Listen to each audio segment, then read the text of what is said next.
Souvent, ce n'est pas la vie qui devient plus facile, c'est toi qui dois apprendre à devenir plus fort. Car les défis ne disparaissent jamais. Ils changent simplement de forme. Et si tu ne grandis pas intérieurement, chaque obstacle extérieur devient plus grand qu'il ne l'est réellement.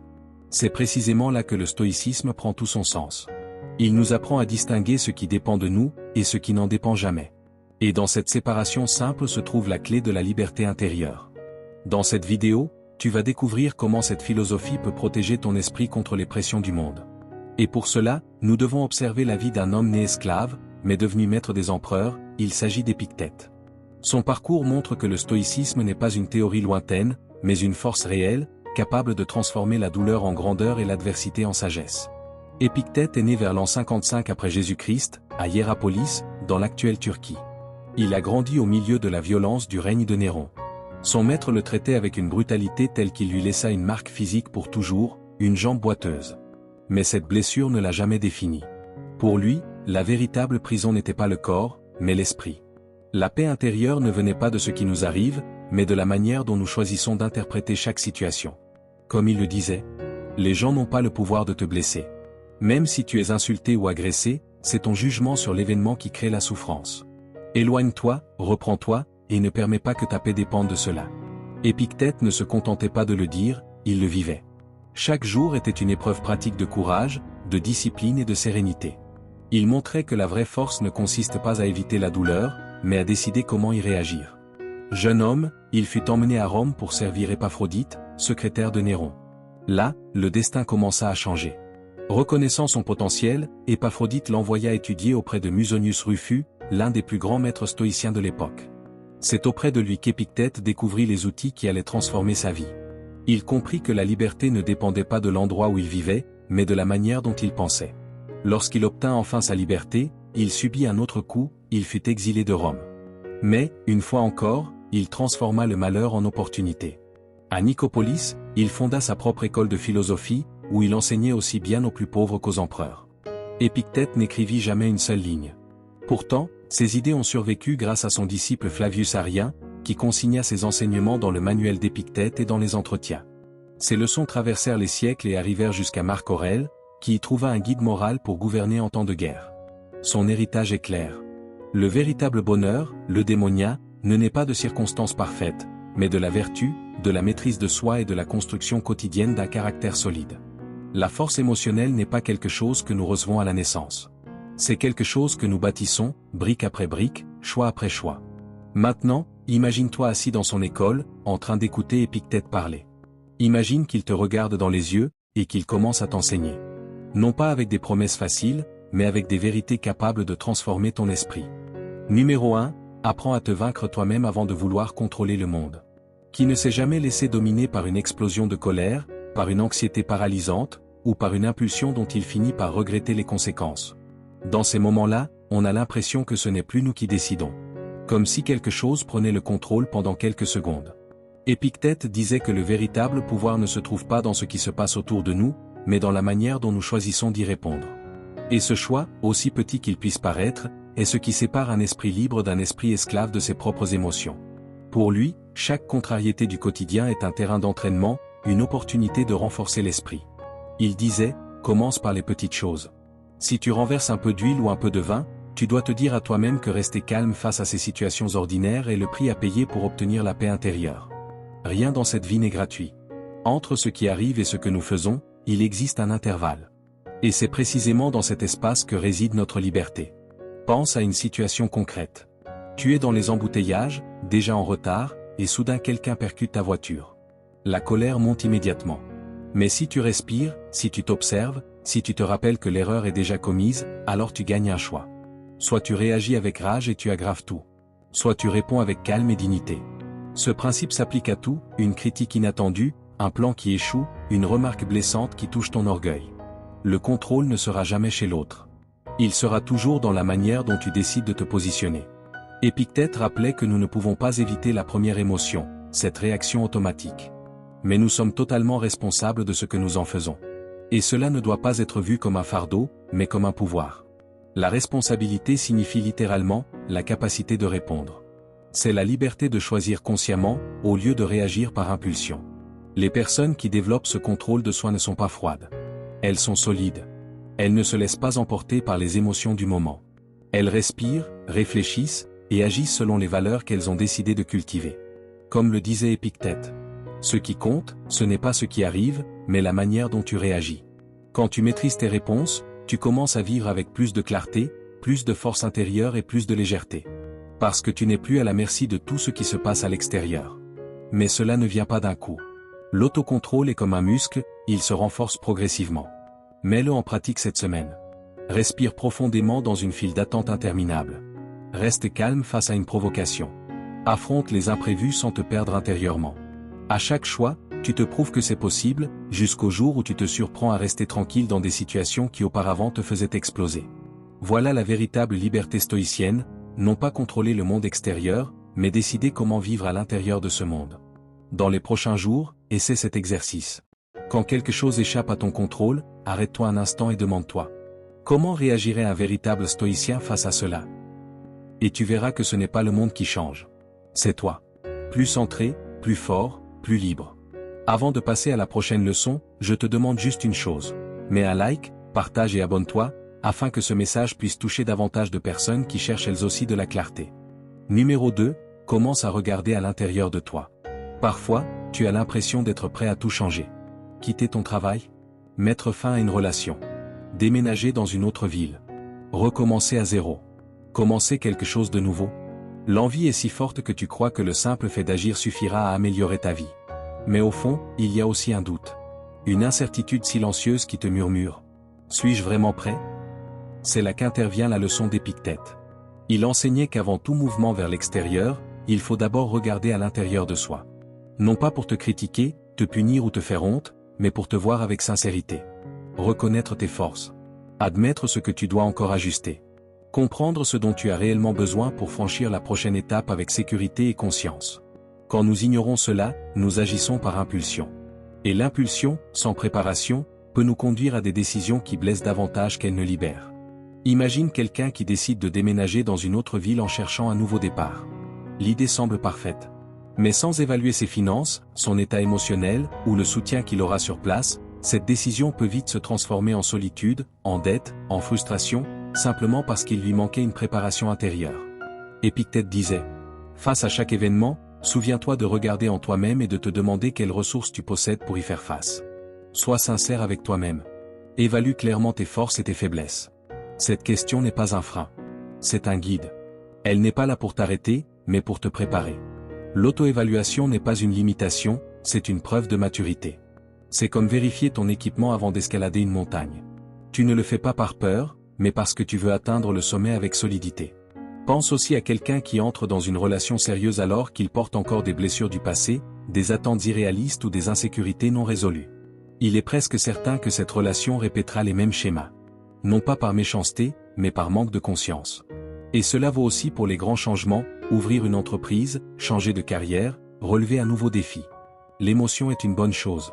Mais si elle n'est pas accompagnée de clarté, elle peut devenir un piège. Épictète nous invite alors à poser une question simple, mais puissante. As-tu ce qu'il faut pour y arriver?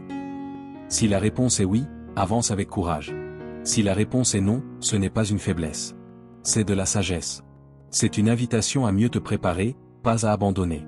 L'auto-évaluation, c'est comme jeter une ancre à l'intérieur de toi avant d'affronter la tempête. C'est ce qui te donne de la stabilité quand tout autour de toi tremble. C'est ce qui t'empêche de t'effondrer simplement parce que les choses deviennent difficiles. Car le véritable succès ne consiste pas à commencer quelque chose de grand, mais à le terminer avec équilibre, constance et vérité. Et tout cela commence par le courage de regarder à l'intérieur de soi. Numéro 3, l'art de ne pas se perdre dans les excès. Combien de fois as-tu exagéré dans quelque chose, avant d'y perdre? Et ensuite vient cette sensation de regret. Tout commence par une phrase simple. Juste pour aujourd'hui. Et quand tu t'en rends compte, c'est déjà devenu une habitude. Une tranche de plus. Un clic de plus. Un achat de plus. Une excuse de plus. Au début, cela semble inoffensif. Mais peu à peu, ce qui devait te servir commence à te contrôler. Épictète parlait de cela d'une manière simple et directe. Si l'on t'offre quelque chose, tends la main et prends une portion modérée. Derrière cette métaphore se cache l'une des vertus les plus oubliées, mais aussi les plus puissantes du stoïcisme, la tempérance. La tempérance n'est pas la répression. Ce n'est pas dire non à tout, ni vivre comme un moine isolé du monde. C'est savoir profiter sans se perdre. C'est avoir la liberté de savourer quelque chose, sans en devenir esclave. Imagine que tu reçoives une prime inattendue au travail. La première tentation est de tout dépenser. Le nouveau téléphone, le voyage de tes rêves, cet élan intérieur qui dit « Je le mérite ». Mais si tu t'arrêtes, si tu respires, et que tu mets une partie pour le présent, une autre pour le futur, et une autre pour payer ce qui te pèse, alors tu transformes cet argent en quelque chose qui apporte du soulagement, et non du regret. Voilà ce qu'est la tempérance. Elle se manifeste dans la manière dont tu manges, dont tu parles, dont tu travailles, dont tu aimes, et dont tu réponds à tes propres désirs. Et surtout, c'est ce qui te maintient entier dans un monde qui cherche constamment à te briser en 1000 morceaux. Épictète disait que modérer ses désirs est ce qui nous rend véritablement libres. Car si tu es incapable de dire « assez » quand il le faut, alors ce n'est pas toi qui contrôle ta vie. C'est le désir qui commande. Et le désir, lorsqu'il aveugle, entraîne tout sur son passage. Nous vivons dans une époque d'excès. Tout est trop d'informations, trop de stimulation, trop d'urgence, trop de distractions. Et qu'est-ce qui manque? La clarté, la légèreté, le sens du but. C'est pourquoi la tempérance est révolutionnaire. C'est avoir le courage de ne pas suivre le courant. De dire oui avec conscience, et non avec fermeté. C'est choisir de savourer la vie, sans s'y noyer. Regarde-toi maintenant avec sincérité. Dans quel domaine sens-tu que tu exagères? Dans le temps passé sur les réseaux sociaux? Dans la nourriture qui n'est plus une source d'énergie, mais une fuite? Dans la recherche permanente de toujours plus, sans jamais te sentir satisfait? La tempérance n'est pas une punition. C'est de la sagesse. C'est comprendre que tu mérites le meilleur de la vie, mais que le meilleur ne vient jamais de l'excès. Il vient de l'équilibre. Dans le banquet de la vie, la véritable force consiste à prendre seulement ce qui est nécessaire, à apprécier avec gratitude, et à repartir léger. Non pas parce qu'il manquait quelque chose, mais parce que tu n'as pas laissé le « trop » te voler l'essentiel. Numéro 4, la force de celui qui admet qu'il a encore quelque chose à apprendre. T'es-tu déjà surpris en train d'écouter quelqu'un, tout en pensant intérieurement « Ça, je le sais déjà ». Cela arrive parfois au cours d'une conversation, d'une conférence, ou même pendant une lecture. L'information peut être bonne, intéressante, utile, mais quelque chose en toi ferme la porte. Comme si l'orgueil mettait un point final là où il restait encore de la place pour une virgule. Épictète disait « Il est impossible pour une personne de commencer à apprendre ce qu'elle croit déjà savoir ». Cette phrase est un avertissement silencieux. L'arrogance ne crie pas. Elle murmure que tu es déjà arrivé là où tu devais arriver. Mais celui qui croit tout savoir cesse de grandir. Et la vérité est simple, tout le monde a encore quelque chose à apprendre. Toi aussi. Moi aussi. Épictète l'a vu de près. Dans l'école qu'il avait fondée, beaucoup d'élèves arrivaient avec une apparence d'humilité, mais intérieurement, ils pensaient déjà être prêts. Ils voulaient être entendus, mais ne savaient pas écouter. Et cela n'a rien d'étrange, nous sommes tous passés par là. Peut-être même que tu es en train de le vivre en ce moment sans t'en rendre compte. Pense au dernier film que tu as regardé, à la dernière conversation que tu as eue, à la dernière erreur que tu as commise. T'es-tu vraiment arrêté pour te demander « Qu'est-ce que cela peut m'apprendre » Ou as-tu simplement continué ton chemin, comme si rien ne méritait ton attention? Souvent, ce n'est pas le manque d'opportunités qui nous empêche d'apprendre. C'est l'excès de certitude. Et c'est là le grand danger. Quand tu crois déjà savoir, tu cesses de poser des questions. Tu cesses d'observer. Tu cesses d'écouter. Et sans t'en rendre compte, tu restes enfermé dans ton propre point de vue, tu répètes les mêmes schémas, tu fermes des possibilités, tu ignores des signaux qui auraient pu te libérer. Mais Épictète ne dit pas que tu dois te rabaisser. Au contraire, l'humilité d'apprendre n'est pas un signe de faiblesse, c'est une preuve d'intelligence. Il faut du courage pour admettre « Je ne sais pas tout ». Et ce n'est pas grave. Car seul celui qui reconnaît qu'il a encore quelque chose à apprendre a encore de la place pour grandir. Chaque jour, chaque conversation, chaque difficulté est une opportunité. Une opportunité de voir le monde avec des yeux nouveaux. Une simple phrase peut changer ta trajectoire. Une erreur peut t'enseigner plus que 1000 réussites, mais seulement si tu es attentif. Épictète disait que la véritable ignorance n'est pas de ne pas savoir, mais de croire qu'on sait déjà tout. Et quand tu relâches cette certitude, quelque chose de puissant se produit. Le monde s'élargit. Tu écoutes davantage. Tu observes davantage. Tu apprends davantage. Et surtout, tu te transformes davantage. Rappelle-toi, les plus sages restent toujours des élèves. La croissance ne vient pas du fait de tout savoir, mais de garder le cœur ouvert à ce qui reste encore à découvrir. Numéro 5, vivre guidé par des principes. As-tu remarqué à quel point il est facile de se perdre quand tu n'as rien de solide sur quoi t'appuyer? Un jour, tu es rempli d'énergie et de discipline, et le lendemain, tu cèdes à tes impulsions. Un jour, tu agis avec clarté, et le lendemain tu regrettes parce que tu as dit ou fait quelque chose sous l'effet de l'émotion. C'est comme vivre sur un bateau à la dérive, poussé par chaque vent qui se lève. Épictète nous enseigne que la seule façon de mettre de l'ordre dans ce chaos intérieur, c'est de vivre avec des principes.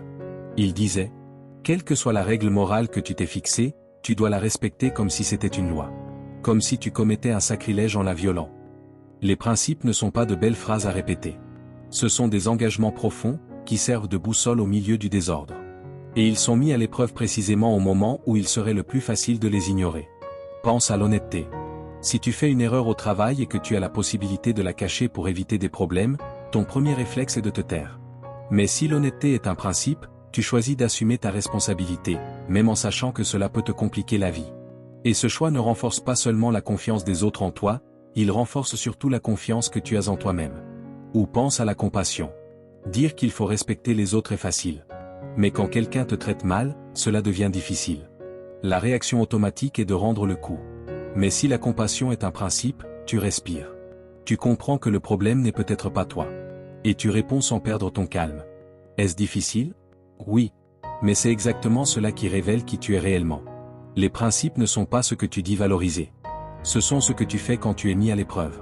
Chaque fois que tu respectes un principe, tu te renforces. Chaque fois que tu le trahis, tu t'affaiblis. Il ne s'agit pas seulement de décevoir les autres. Il s'agit surtout de te décevoir toi-même, et de trahir la personne que tu es en train de devenir. Épictète nous rappelle que les principes sont sacrés. Non pas parce qu'ils t'enchaînent, mais parce qu'ils te libèrent. Ils t'empêchent de vivre en réagissant au hasard, et ils t'aident à vivre selon la personne que tu as choisi d'être. Regarde ta vie. Quels principes sont vraiment clairs pour toi? Si tu n'es même pas capable de les nommer, il te sera presque impossible de vivre selon eux. Mais lorsque tu les définis et que tu t'y engages, tout change. Tu arrêtes d'agir sous l'effet de l'impulsion, et tu commences à agir avec solidité. La véritable force de caractère ne consiste pas à faire ce qui est facile, mais à faire ce qui est juste, même quand personne ne te regarde. Numéro 6, la liberté d'accepter ce que tu ne contrôles pas.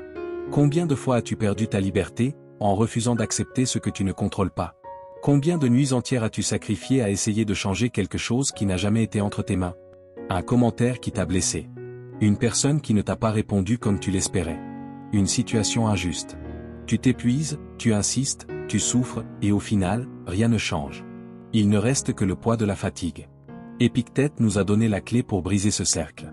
Il disait, « Certaines choses dépendent de nous, tandis que d'autres n'en dépendent pas.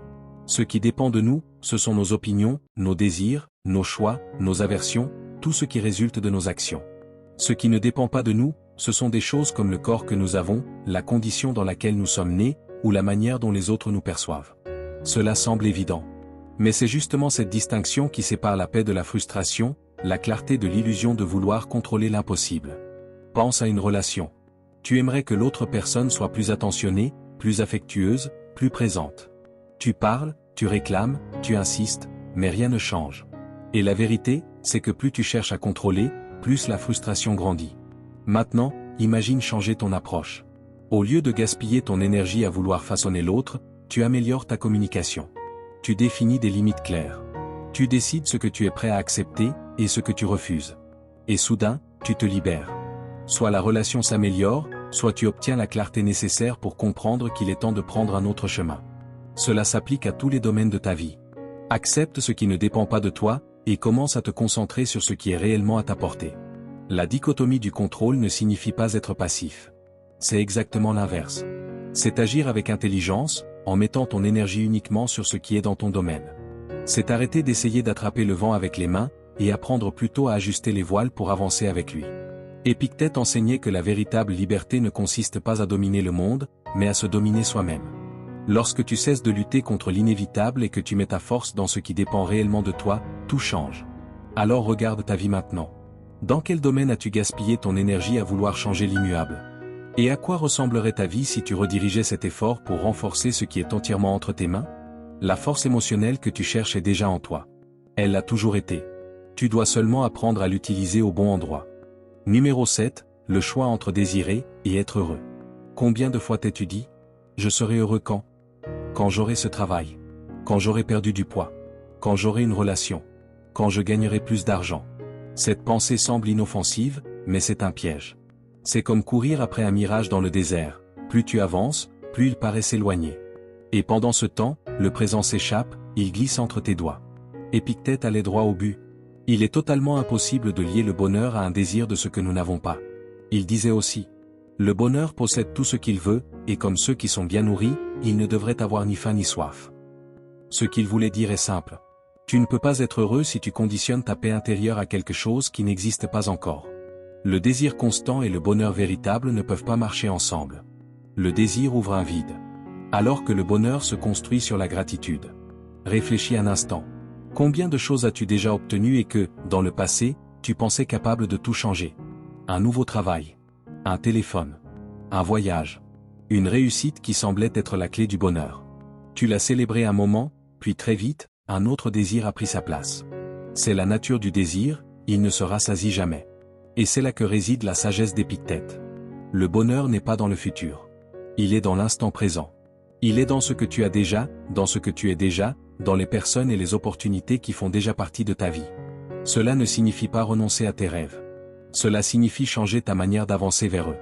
Tu peux continuer à poursuivre tes objectifs, mais sans repousser ton bonheur jusqu'au jour où tu les atteindras. Il s'agit d'être heureux pendant que tu construis.